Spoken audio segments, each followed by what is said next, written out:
So players bring up stealing ultimates as a champion ability a lot. It's something that I think is pretty common as a obvious thing that League of Legends is missing that's really cool, but tech-wise, we've never really been able to do it. When I told people that I was going to be working on Sylas, everybody was sort of, there's no way. There's just no way that we can make this work. You know, like anything we did in the past, we'll have to redo everything because these characters were created without expecting their spells to be shared.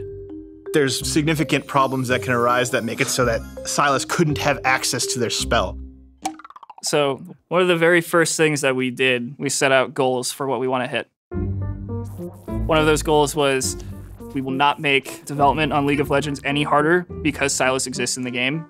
Like, oh, I have to check this box or else there's a bug with Sylas. Or if every test plan of every character you make has to say, oh, don't forget to test Sylas, like that's a failure. We've created more overall work for making content. We sat down in a room and for every character, we listed out exactly what we expected for that ultimate to do when Sylas takes it.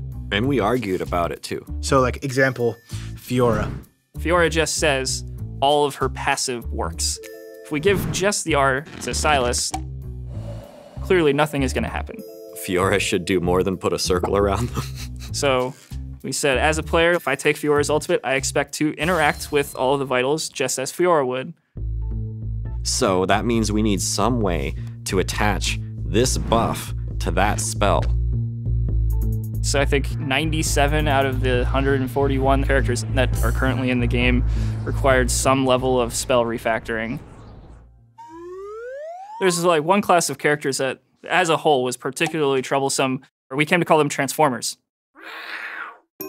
There's the obvious ones like Nidalee, Elise, Karma, Jace, Heimerdinger, Shyvana.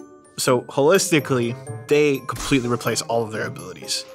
We don't want Sylas to just cast one spell as Nidalee or Jace. So instead for those, you become Jace or Nidalee or Elise. And your Q, W, and E are now different. That comes with its own set of problems where it's like, okay, now you have to make sure that not only do the ultimates work, now every spell that that character comes with has to work as well. However, Jace is even farther along in that. Jace switches between hammer and gun form. That's what his ultimate does. And Jace expects to go from hammer to ranged to hammer to ranged.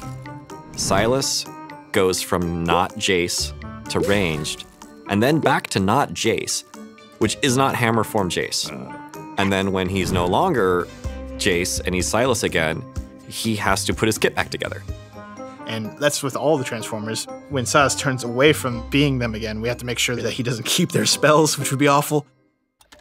What we had to do is go back through all these champions and update them to newer standards. We've learned a lot about better ways to put things together, and things are easier to fix for the future. Some things are very much easier to make.